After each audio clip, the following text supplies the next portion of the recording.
what I'm going to do in this episode is I'm going to go through 4 different hormonal phases of a woman's life. And all the different scenarios that I see show up in these 4 phases that might affect how you apply different fasting lengths and different food choices to these different situations. Dr. Mindy here. Your body is in a war zone. Different parts of the brain get activated depending upon how stressed you are. When you look at it from that inflammatory. That's interesting. I mean, that has some merit to it for sure. And you can't control everything. I'd say. And what about a woman who is not pregnant, but she's aiming? Okay, resetters, I am back with another solo episode for you all. In this episode, I really want to talk a lot about all of the questions I'm seeing that people are having after reading Fast Like a Girl. And the first thing to know is that when I built that book out, when the editor who helped me in that process and I really looked at creating all the necessary information that so many women needed, we tried to think of every scenario I'd ever seen. But if you've been following me for a while, you probably know that hormones have a lot of variables. There are a lot of things that change our hormones. So I realize now that the book's been out in the world that there's some more nuance to the conversation that we need to have. So what I'm going to do in this episode is I'm going to go through 4 different hormonal phases of a woman's life. And all the different scenarios that I see show up in these 4 phases that might affect how you apply different fasting lengths and different food choices to these different situations. In my book, there are 4 different hormonal shifts. There are our fertility years, which really is 35 and under and starts whenever you hit puberty. It starts around that time. The second is our perimenopausal years. And, you know, what's really interesting, you've heard me probably mention this before, but these perimenopausal years are really profound and they're happening younger and younger. So I'll talk about the perimenopause years and I'll talk about the food and the fasting that you should be thinking about. We'll talk about the variables in that time period. Like, I know some of you have a cycle every 2 weeks and some of you have a cycle every 60 days. How do you apply what I taught in Fast Like a Girl to that? Then the phase that I look at is what I call the menopausal transition. And this is the year you're going without a cycle. This is actually the time I'm in right now. So I have a lot of perspective on this. And I can tell you, this is a really interesting year, not only from a mental health standpoint, but also from how I've had to adapt my fasts and my food. So if you're in that transition year where you're not getting a period, you're going into the part where you won't have a period for a full year. And then after a full year, we can really declare you postmenopausal. That transition year has some interesting focuses and changes that I want to highlight for you. And then the last phase of hormonal change for a woman is the 4th one. And this is your postmenopausal years. In this time, this is where you can actually move from looking at your fasting cycle from a monthly perspective. You could look at it from a weekly perspective. So we'll talk about that. I'll also highlight the lunar cycle. And then the other piece that I want to do within each one of these hormonal time periods is I want to give you a focus, because one of the things that I have realized in teaching the world about hormones is that there's so much information, there's so much nuance, there's our own personal journey, and it can get overwhelming. And because of that, I want to give you a target to shoot for. I've noticed just in the years that I've been in the trenches with patients that if we have a very clear target, we don't typically lose our way with our health. Men, if you've hung in there this long into this podcast, I just want to applaud you and say thank you, because the more you understand the hormonal imbalances and changes that the women in your lives are going through, the more you can support them. and the more you can, we can really come together as both men and women to improve women's health.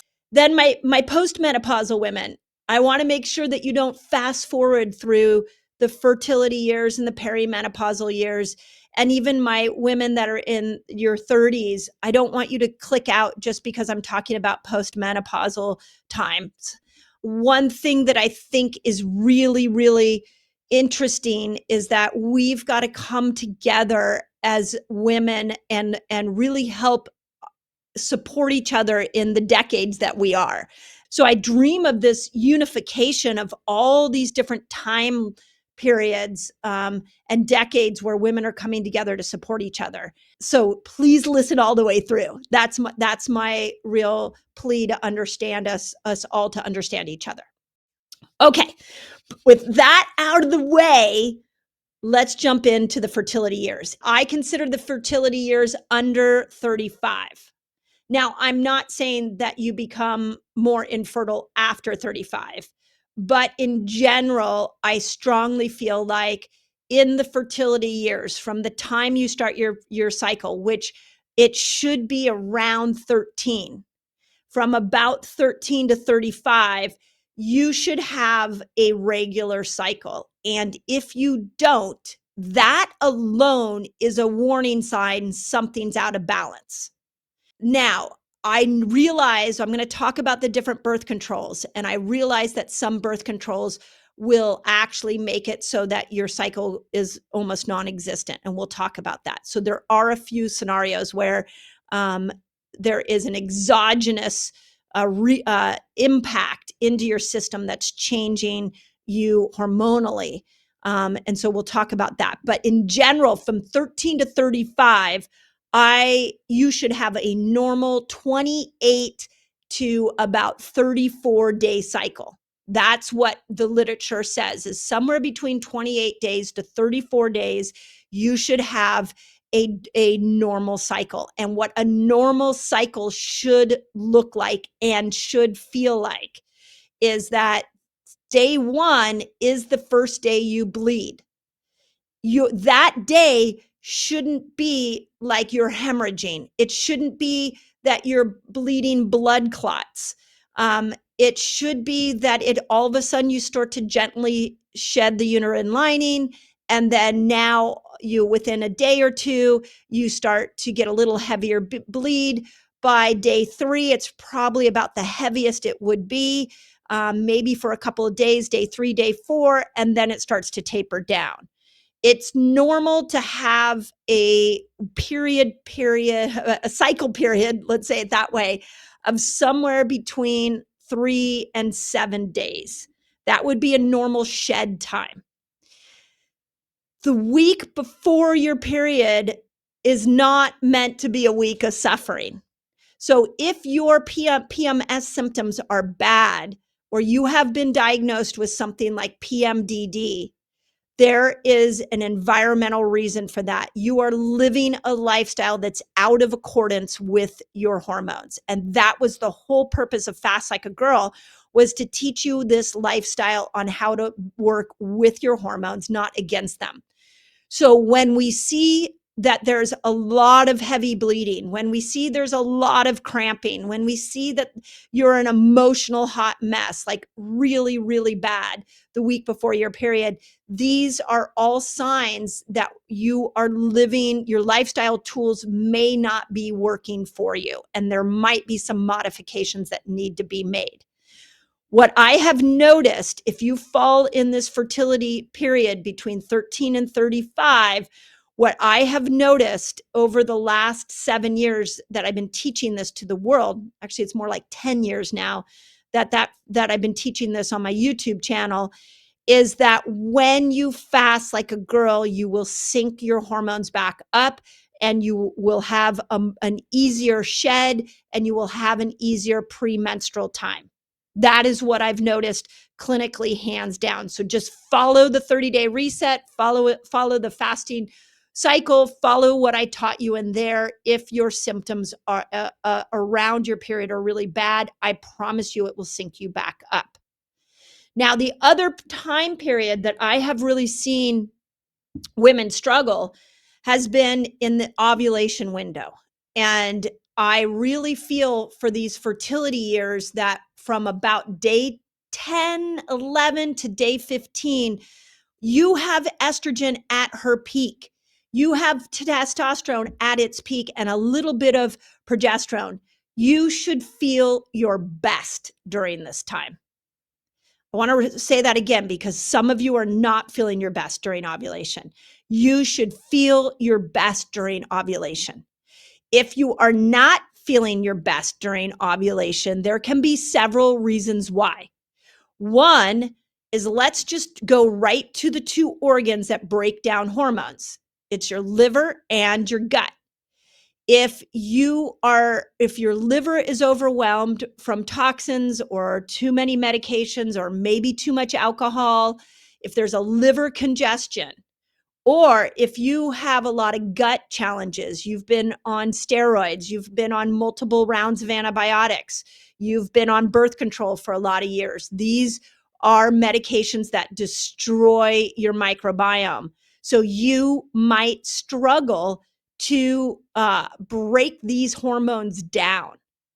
So your ovulation window may be worse.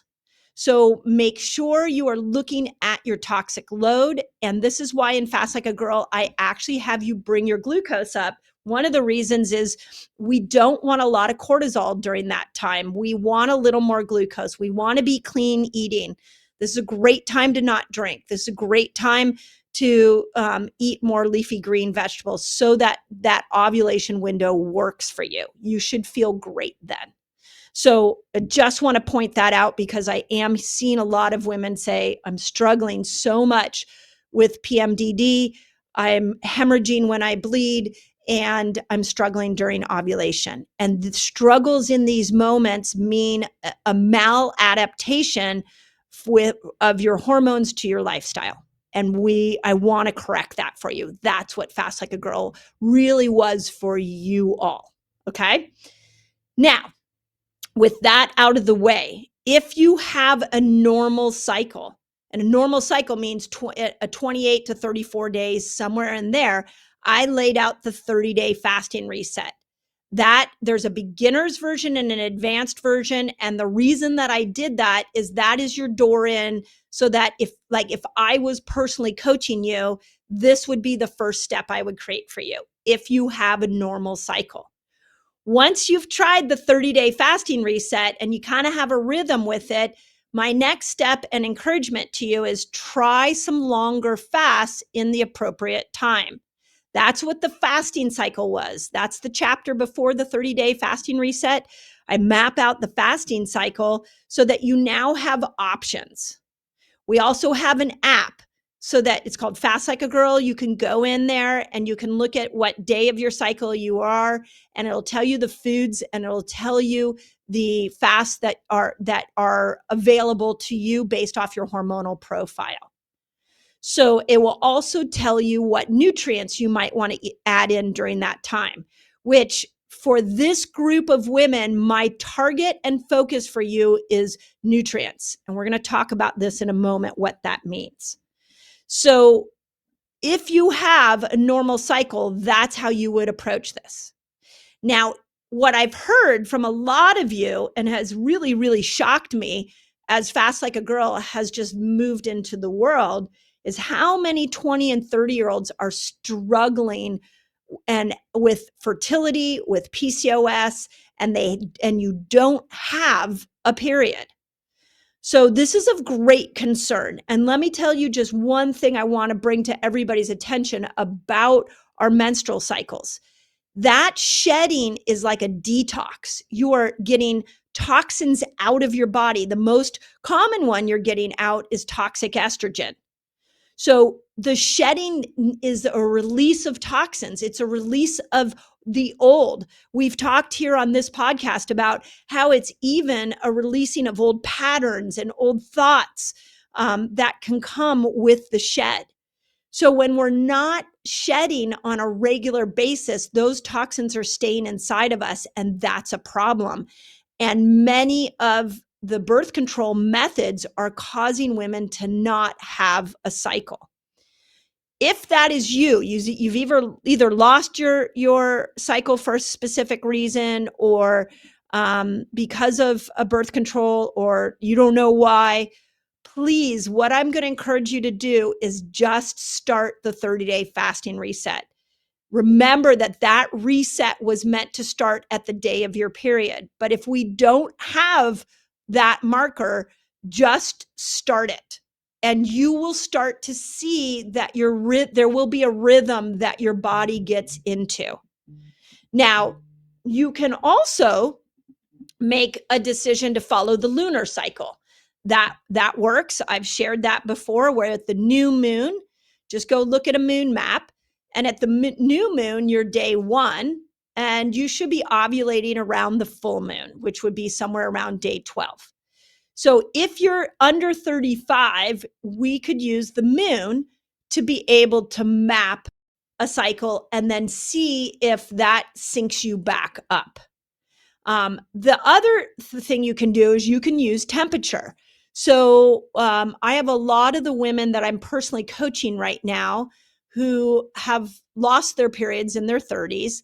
I have them using the Aura ring. Aura has a period tracker, and it tracks it based off of temperature. And based off the combination of the Aura ring and even a glucose monitor, we are able to get a little bit of a idea of what the body's doing. For example, the week before your period, when your body wants to shed and it needs more help from progesterone, your glucose is going to naturally be higher and your deep sleep is going to naturally be lower. So if you have an Aura ring, and a continuous glucose monitor, you could start to map your trends and see, gosh, there's a time period here where I'm not getting as much deep sleep, and it doesn't seem to matter what I'm eating, my glucose is getting higher.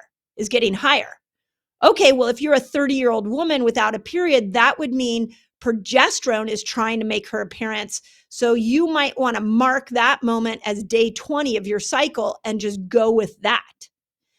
The other thing we know is temperature goes up during ovulation. So you could look at your Aura ring, see your temperature go up, and see, oh my gosh, there's a shift in my temperature right now. Maybe this is when I'm ovulating, and mark that as your day. Like that's day 13, day 12.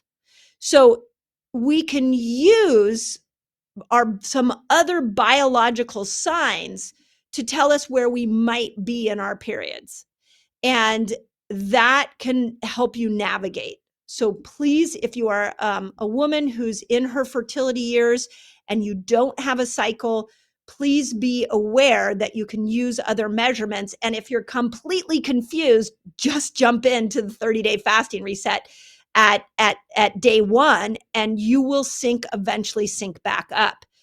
The fasting cycle itself and the 30-day fasting reset that I mapped out in Fast Like a Girl was discovered out of my patients in my clinic that didn't have a cycle, that were struggling after getting off birth control, and were trying to figure out how to sync up their cycle back up.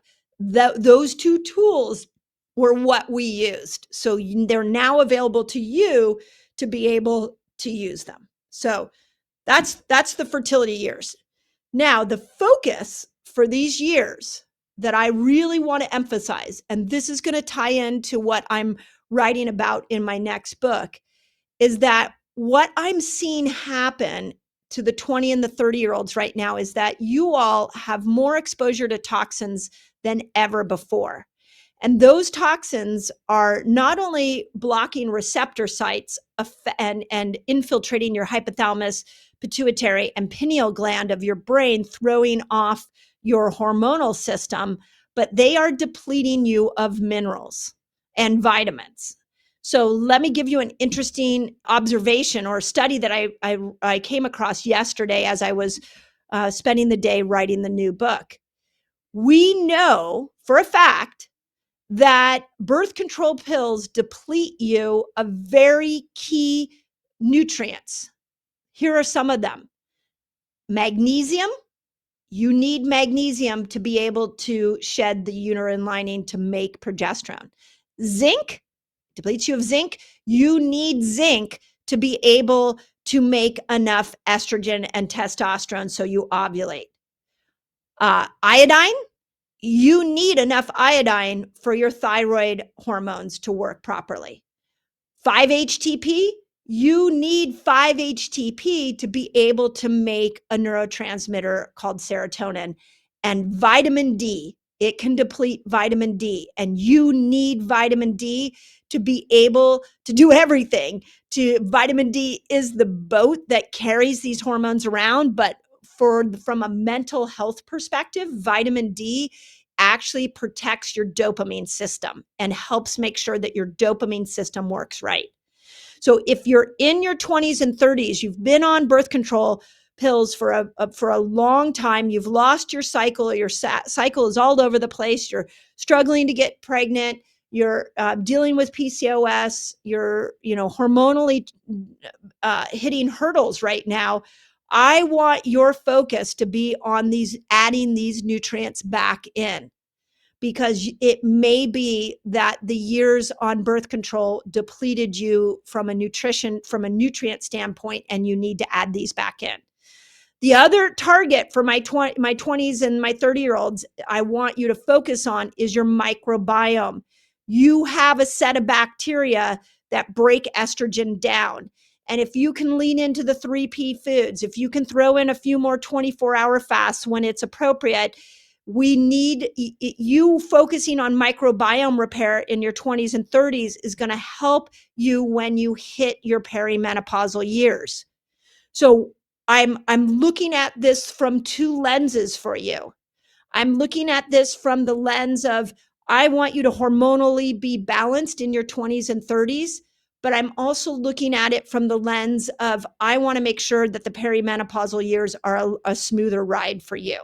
So if you've been on birth control, it's a good chance you're depleted in some of those nutrients that I just mentioned, and you're going to want to add those nutrients back in. That's my focus for fertility. Okay, now we're going to move to perimenopause.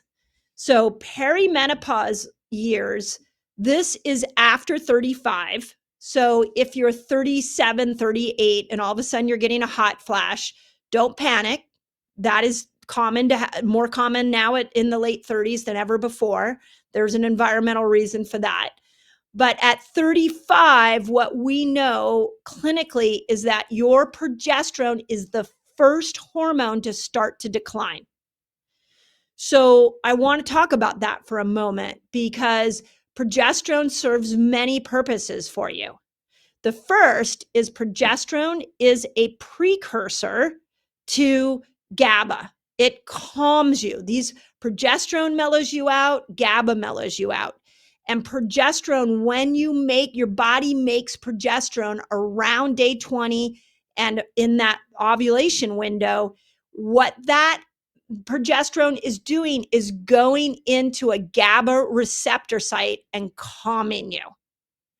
So, but it's the first one to go. So if you're starting to notice more anxiety as you move through your 30s, that might be the first thing that you become aware of before any changes in your period. I want, when that anxiety hits, I want you to think that is a day that you're going to want to lean more into your hormone feasting foods. Now, you might be asking me, well, what if I'm 37 and it's day 9 of my cycle, estrogen's supposed to be building, and I'm highly anxious? Okay, well, this is going to get really nuanced. So follow me here. This is where it would be appropriate to fast. You're on day 9 of your cycle. You could actually do a fast, like a 15, 16-hour fast. And then when you open your eating window up, eat hormone feasting foods, bring glucose up, go more into your sweet potatoes, into your potatoes, into the legumes, bring your glucose up and see if that helps calm you.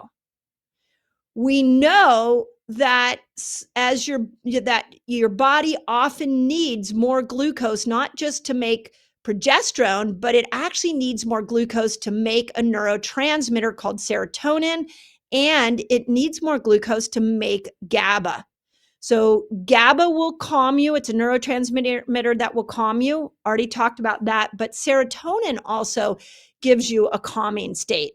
So it might be that you need to splash in some of these hormone feasting foods at times when anxiety hits you, even if your cycle says you can go keto. It might be that it's time to be able to just step out one afternoon and add a few carbs in. You're going to need to play with that. And that is highly nuanced. And I don't want to confuse you, but I want to give you options. That's the point. The purpose of this podcast is to give you some options for those of you who are hitting some of those hurdles. Okay.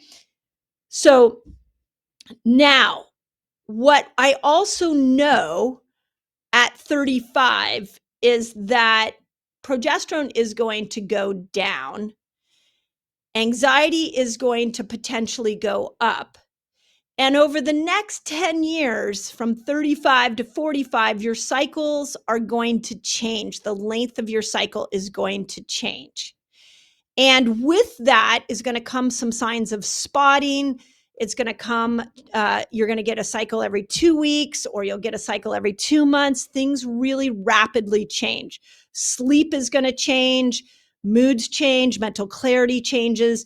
And this is all ushered in by the loss of progesterone. So it becomes incredibly important that you are tracking your cycle. I started mapping my cycle on a Clue app when I was in my early 40s for the first time in my life. So if you are not tracking your cycle now, to my perimenopausal women, I want to give you an idea that it's important you start tracking. The other big overarching idea that I want you to understand is that progesterone and estrogen work in together as a team. When estrogen goes up, progesterone comes in to keep estrogen in check. So what you might notice throughout your menopausal journey, your perimenopausal journey, is that all of a sudden you get a big influx of estrogen and you might not have enough progesterone to be able to keep her in control. What that means is on the days where there's high estrogen and not enough progesterone to keep her in control, you might feel wound up. You might feel highly agitated. You might feel like somebody gave you 10 cups of coffee. So you also might start to notice that your breasts are more tender, or you might get more bloated. These are all a sign that your estrogen progesterone balance may be you might be out of sync. If that is the case, that is a day you may again want to add in more of these hormone feasting foods to course correct so that you can bring in a little bit of progesterone. At a time that might not make sense to bring in progesterone, it could be helpful to move you along those symptoms. The other key piece about when estrogen goes high and you don't have enough progesterone, or you're not clearing estrogen enough and you're getting bloated, you're getting constipated, you've got to increase your vegetables. So we've got to make sure as we move into our 40s, like, your lifestyle matters more than ever, and you are not going to be able to get away with less intake of specifically green leafy vegetables. Try it for a week. Those of you that are perimenopausal and you're bloated, or you're really struggling with some of the symptoms of perimenopause, like sleep issues, or you're spotting a lot, try just massively improving the influx of green leafy vegetables for just 1 week and see what happens to your symptoms, because it might be that those green leafy vegetables are needed to feed the microbiome that breaks down estrogen, because you're losing progesterone. So you need a little more support to break estrogen down. And you can support it by giving your bacteria, the microbes in your gut, the food it needs, by supporting your liver and supporting your progesterone production. So that was a common question that we've seen. And I know that is really, really nuanced.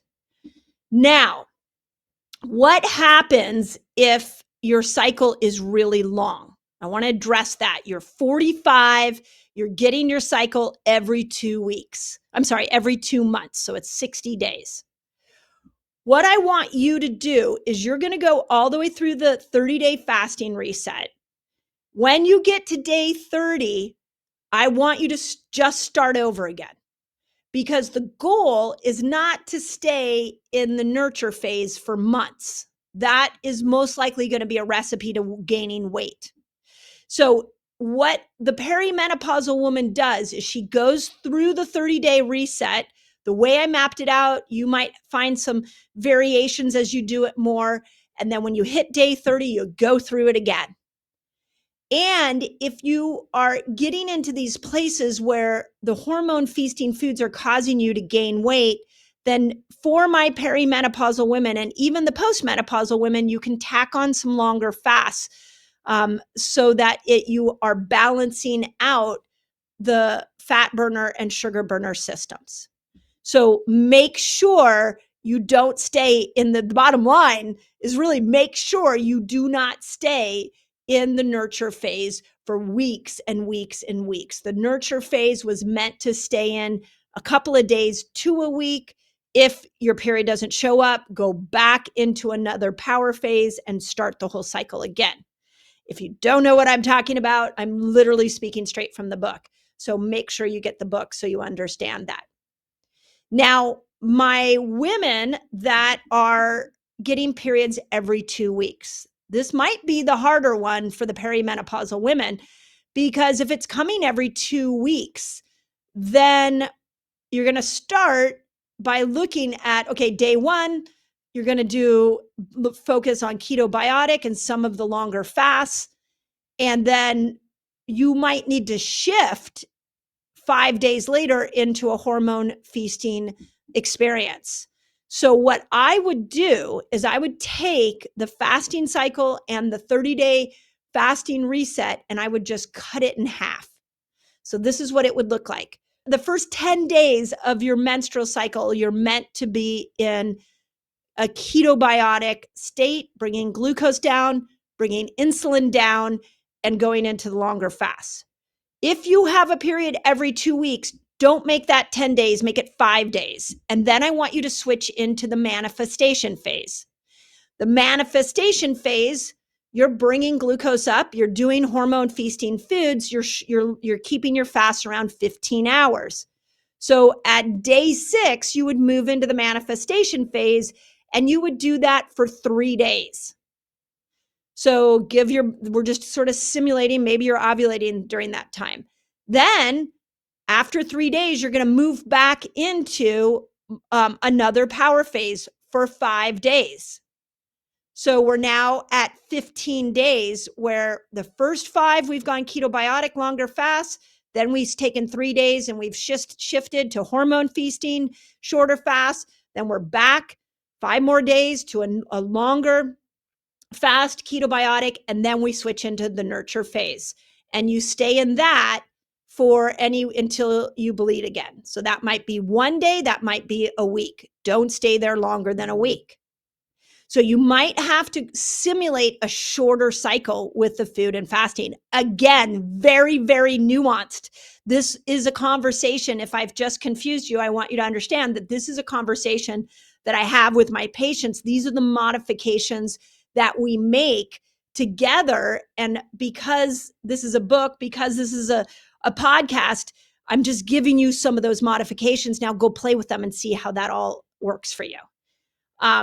So that's what you do if you're getting a cycle very, very quickly every couple of weeks and you're in your perimenopausal years. Now, the focus for the perimenopausal women that I really encourage you to look at is you are losing estrogen, which is making you more insulin resistant. Every single menopausal symptom is going to be worse when you become insulin resistant. So I want you to focus on keeping yourself glucose and insulin sensitive. Of course, the week before your period, we want you to bring your glucose up. But in general, I want to know for my perimenopausal women that you're able to switch in to a fat burning ketogenic state very effortlessly. And that when you are eating foods that are higher on the glycemic index, that you're pairing those foods with protein and you're pairing them with fat so they don't end up getting these huge glucose spikes. A nice little glucose lift, phenomenal. A huge glucose spike, never a great idea. The other thing for my perimenopausal women that I want you to focus on is that not only are you trying to keep yourself insulin sensitive, but if you do put a glucose monitor on, I want to see that you're recovering from a meal very quickly. So I'll use myself as an example. I've got a glucose monitor on right now. Whenever at 53 and in this transitional year, whenever glucose goes up or whenever I eat a meal, if I see glucose spike too high, like a high for me would be like 130. The other day I had a banana and it went up to like 130, 140. The first thing I'm asking myself is how quickly is it coming down? The banana, it came down within minutes. My blood sugar went right back down to a normal state, or the pre-meal state. So I knew my insulin was doing the job it needed to do to drive glucose into the cell. So I knew that I was in good shape there.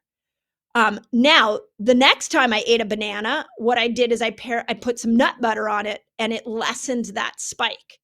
So for my perimenopausal women, 35 to 55, the name of the game for you is to minimize how many spikes of glucose you're getting in a day.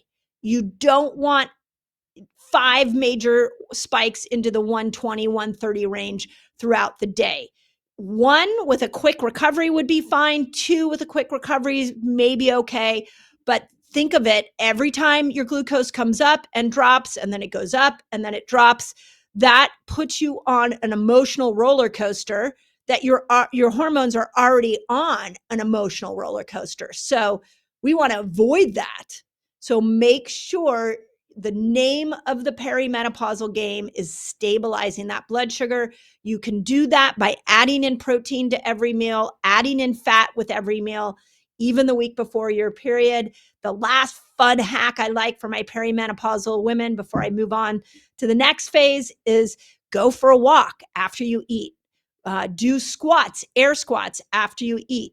Those are proven techniques that will help regulate blood sugar. Have a tablespoon of apple cider vinegar. I did a YouTube video on that before you eat. These are great hacks. So for my perimenopausal women, your target is insulin sensitivity. For my fertility years women, your target is nutrients. Now, for my menopausal transition women, this is the year you go without a period. Now, I want to say that what I want you to know about this transition year is what this equates to is you have the least amount of estrogen than you probably ever had in your entire life. Estrogen is the hormone that allows an egg to be released. Progesterone is the hormone that allows the uterine lining to shed. So since 35, progesterone has been consistently going down, but it's still been showing up because we're getting a period. Estrogen has been all over the place. She has been high, she has been low, she's been high, she's been low. But in that menopausal transition year, now what's happening is estrogen's the lowest you've ever experienced her because no eggs are coming. So there's no need to bring estrogen in a big way. So what does that mean symptom-wise for you? Well, hot flashes is the first one. So if you're getting a lot of night sweats, a lot of hot flashes, this is a low estrogen moment. Second is your inability to handle stress. You might find the little things in life are agitating the shit out of you. Like people, situations, like your stress tolerance may just be at an all-time low. And that's because you don't have as much estrogen. You might be noticing you can't hold on to new information as much. That's low estrogen. You might notice that you're depressed more often. That's low estrogen. You might notice that you can't put in as long of a workday. That's low estrogen. And those symptoms typically heighten and peak. I want to say peak in this transitional year.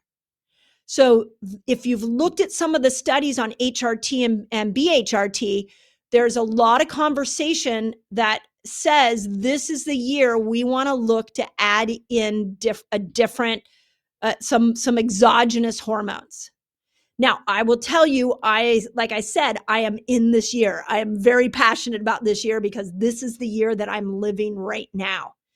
And the ability, I am a workhorse. The first thing to know, I can put in 10, 12-hour days until this year. I noticed for the first time in my life that I could not focus, put in the long work days that I used to be able to do. So I've modified. I take a longer morning time. I shut off my day at 4:00 in the afternoon. I'm saying more to more activities. I'm really learning to protect my brain because it just can't do the same effort that it used to do. So I'm acknowledging that and I'm working with it. I'm also, because I know I need more estrogen, I'm doing more fasting. Estrogen loves when you fast. So I'm going into some longer fasts. And I'm noticing that I'm actually can use ketones, and fasting is a really good tool to be able to get my brain back online. Ketones for the menopausal transition year are imperative because without estrogen, your brain can feel fuzzy, your brain can feel stressed. Without progesterone, you can feel anxious. Well, ketones go in and they create mental clarity and they upregulate GABA. So you are clear-minded, you can hold on to information, but you are calm. So that menopausal transition year, this is where I want you to focus on more fasting, because the longer fast, ketones become a powerful tool to help you get through this year.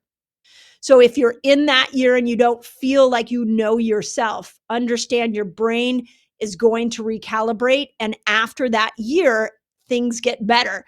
At least that's what I've been promised by my postmenopausal friends. This time of year of your hormonal journey is a really interesting time to look at. If you haven't ventured into HRT or BHRT, this may be the time for you to venture in. I ventured into all kinds of exogenous hormones. For the last year, I've been testing different natural ones. The natural estrogens and progesterones that I am loving are the best ones out there that I've found are put out by Quicksilver. So I will say from a natural standpoint, that worked really well. They're creams. If you're going to use the creams, the best place to put them is on thin skin. So the front of your neck, the inguinal area are great. But I got to tell you, some of my hormone expert friends like Dr. Sonia Jensen have encouraged me that the actual inner labia is really one of the best place to put these creams on, because of the porous ability of that mucosal lining to pull the cream in and put it into action. So that inner labia, just on the inner lip of your vaginal area, is a great spot to put some of these creams. So I did find that these creams were really helpful. But then they stopped kind of helping. And I'm doing all the lifestyle stuff I'm teaching you. So then I thought, well, about this time, HRT was becoming, really, really common. We're getting a new look at HRT. I talked about this on the last solo episode that I did. And so I ventured into HRT. Let me see what that looks like. Well, that almost sent me into an insane asylum. And I literally was so bitey. I was so irritable. And I was quick to cry. And what I realized in that is that HRT was not right for me because I didn't have enough progesterone. I actually did a blood test, had another friend who's helping me through that, did a blood test. My estradiol was age appropriate. My testosterone was age appropriate, but my progesterone was low. So if you have gone in on HRT or even bioidenticals and you didn't get a positive result, I want to point out that there's a chance you just need to bring progesterone up, that you can't come in with estrogen when progesterone is low. So that's what I did. I went into a bioidentical of progesterone and I spent a couple of weeks building progesterone through that bioidentical process. And then I decided, well, let me go in with a bioidentical estrogen. And I tiptoed in. I do a troche where I can take a little bit of estradiol into my system. It's a combination, mostly estradiol with a little estriol. And I could dose it, and so that I could watch my symptoms. And I will tell you, after a month of practicing upping progesterone, playing with a little bit of this bioidenticals for estradiol, I am finally finding a good rhythm that is supporting better mental health for me. So know that when it comes to this transition year, that it's really important that your focus is your brain, because your brain is recalibrating during this time. So you want to pay more attention to, do you need to look at bioidenticals through the lens that I just showed you? B, have you done all of the lifestyle changes I map out for you in the menopause reset? I've been stronger with my lifestyle tools than ever before in my menopausal journey. I am prioritizing sleep like I've never prioritized before. I am slowing down in moments that I can better than I've ever done before, despite a very rushing woman lifestyle. Because right now, my brain is the most important organ in my body, and I want to make sure I get through this transition. So look at your lifestyle. Make sure you're doing the 5 steps in the menopause reset. Make sure you're prioritizing sleep. If you're struggling with sleep, the menopause reset is coming out again in June, and I added a sleep chapter. It's 20 pages long. It's literally everything I could tell you about sleep in this bonus chapter. So please go get the menopause reset and prioritize sleep. Are you getting off? Another thing I've gotten off of is I've really minimized the alcohol. Even my favorite dry farm wines, just bringing that down. I've upped my vegetables, so I'm breaking estrogen down. I've leaned into more fasting so I can clean the estrogen system up. When I do a progesterone building day, I make sure I'm getting at least 150 grams net carbs. The principles I'm teaching you, I am doing in spades for myself during this transition year, because my brain really matters. So if you're in that year, please, please, please focus on your brain health. Please focus on your lifestyle as a healing tool. And if you need to venture into the bioidenticals or HRT, just know that everybody's path with those tools is going to look a little different. So make sure you're working with a doctor or a health coach that can guide you through that process. Okay, the last one I want to hit here are my postmenopausal women. So this is, you've gone a year without a cycle. Your brain has recalibrated, but perhaps you're left with menopausal weight gain. Perhaps you're left with hot flashes or cloudy thinking or depression, like a lot of the postmenopausal women in my academy have told me that they're still stuck with depression. For you, postmenopausal women, very similar to the menopausal transition, I really emphasize longer fasts. You may really, this is the time to focus on a 3-day water fast. Clean up your insulin sensitivity. This is the time I really want you to look at your toxic load. Make sure you're not putting toxic beauty products on you. Every moment of our hormonal journey, toxic beauty products will destroy. But now you're postmenopausal. Now you've got the hormonal cancers potentially staring you in the face. Now you have Alzheimer's and dementia staring you in the face. So your toxic load really matters more than ever when you get through those postmenopausal years. You make sure you understand what toxins you're putting into your body. Make sure you understand how to detox. These are things that I have taught on YouTube. We teach in my academy. We teach in our Thrive program. So if you still have symptoms, if you got to the other side of menopause and you still have symptoms, it may be a toxicity issue that needs to be handled. So make sure you're learning the process for that. The other thing I want my postmenopausal women to focus on, and the perimenopausal women can do this as well, is muscle building. You are going to have to fight for muscle. I can tell you, as a woman who was genetically designed to build muscle, if you saw my father, the man has more muscle than he should at 86 years old, despite the fact that he doesn't work out. He's always had more muscle. I definitely took more of my dad's structural genetics. I used to be able to build muscle very, very easily. And at 53, I have to fight for muscle. I have to work really hard for muscle. So there are two ways postmenopausal women you can build muscle. One is through more weight lifting. Now, if you don't have a gym or you don't have a weightlifting plan, you can do, you can do push-ups, you can do tricep dips. Every Saturday morning in my Reset Academy, we do a 15-minute workout that incorporates muscle building without any tools. So you could come for that. You can join us over there. I've got another really cool project that's going to come out into the world. We think around August, which is a workout plan that I coordinated with Tony Horton, the founder of P90X, that will help women of all different ages be able to hormonally balance themselves, lose weight. But my postmenopausal women, this program is going to be a 60-day program that you can use to build muscle. So stay tuned for that. But muscle building workouts are really important. Less cardio, more muscle building. That's the focus for the postmenopausal woman.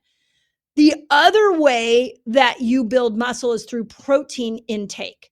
So for the postmenopausal woman, you need to really focus on improving, taking in enough protein in a day. And the reason that this is important is because you can build muscle through dosing in 30 to 40 grams of protein at every meal. That measurement is really important. I just shared something on my Instagram stories the other day of Peter Attia, who just put out a book on longevity that is really saying if we eat 10 grams of protein, we don't build muscle. If you eat 20 grams of protein at a sitting, you don't build muscle. You got to get it into the 30 and 40 grams per meal, which can be hard. So you've got to make an effort. I can tell you what I'm doing now is making sure that the first meal of every day has the protein requirements that I need, because I notice that when I do that, when I break my fast around 1 o'clock, 2 o'clock, I come in with a big protein rich meal that it curbs my appetite. So then I eat a smaller dinner. And if I get my protein in then I can just snack on protein like beef sticks and eggs. And I if I'm working from home, I'll wrap up some deli meat in cheeses and I'll do it that way. So it might be that you've got to just come in with a protein heavy meal and then dose 30 grams throughout the day without any of the carbohydrates or other additions to those meals. So protein and muscle is the key. Now, last thing I want to say to my postmenopausal women, if you want to switch to a weekly variation for your fasting, that is fine. And here are two that I would recommend. A 5-1-1 is 5 days a week of intermittent fasting and ketobiotic. Choose your length of intermittent fasting. If you don't know what ketobiotic is, get the book. 1 day a week, I want you to stretch your fast longer than you've ever gone before. Push it so you create a hormetic stress. So you repair you add a little bit of hormonal and cellular repair in. And 1 day a week, don't fast, and make sure you're raising glucose and you're not doing keto so that you can make sure you build progesterone. On the 1 day a week that you stretch your fast, I recommend that meal be extremely heavy in protein, somewhere between 30 to 90 grams of protein at that one meal. So big steak would be great if that's in your food repertoire. So that's one variation. If you're really struggling with your symptoms of postmenopause, like you have a lot of hot flashes, you have a lot of sleeping challenges, you have a lot of brain fog or weight gain, you can do a 4-2-1. 4-2-1 is where 4 days a week you intermittent fast with ketobiotic, 2 days a week you stretch your fast with a protein-rich meal, and 1 day a week you make sure that you step out of fasting and you help progesterone. So those are two great weekly options. Or you have the lunar cycle. You just look at the new moon. New moon would be the equivalent to day one of your period, and everything I've taught you about your period would follow starting with the new moon being on day one. So you can do the lunar cycle as well. My postmenopausal women, we are focused on muscle building and getting your muscle structure to help you, not only because it's the organ of longevity, but it'll keep you insulin sensitive. My menopausal transition women, you are focusing on your brain and everything we can do to support awesome brain health so that you weather that year with as much grace as possible, and you don't kill anybody around you, and you stay happy as you transition. My perimenopausal women, I want you to focus on becoming insulin sensitive. So really understand your glucose and the pairing of foods. And my fertility women, the women under 35, I really want you to focus on these nutrients that you might be losing because of years on birth control or antibiotics or antidepressants. In the new book, I'm going to show you there's a long list of nutrients that get depleted with these medications. So there you go. Please let me know if that answered your questions. This was not meant to confuse. So if you're confused, go back and re-listen to it. Make sure you're reading Fast Like a Girl. Make sure you grab the Menopause Reset because I'm explaining it in there. The next book is going to be the third of what I consider a trilogy for women on how to navigate these big hormonal transitions. But this episode was about really getting to those of you that have left me questions. And as always, if this works and you liked it and you resonated with it and you had a lot of ahas, please leave me a review on iTunes. I read your reviews. I read your questions. And please share it with another woman because culturally, society, we're struggling. Women are really struggling because they didn't hear what you just heard, because they didn't know that there was a life that they needed to live that worked with their hormones, not against their hormones. And we're walking into doctors' offices who don't understand it either. So in order for us to take back control of our health, we have to understand ourselves first. We have to map a lifestyle to that. And then we turn around and share what we're learning with everybody else, because that's what we do so well as women, is connect and collaborate and lift each other up. Okay. As always, from the bottom of my heart, I hope this helped, and I'll look forward to seeing your comments. Let me know any questions you have, because that's where these solo episodes are going to come from, is from your questions. So greatly appreciate you all. Sending you a big hug.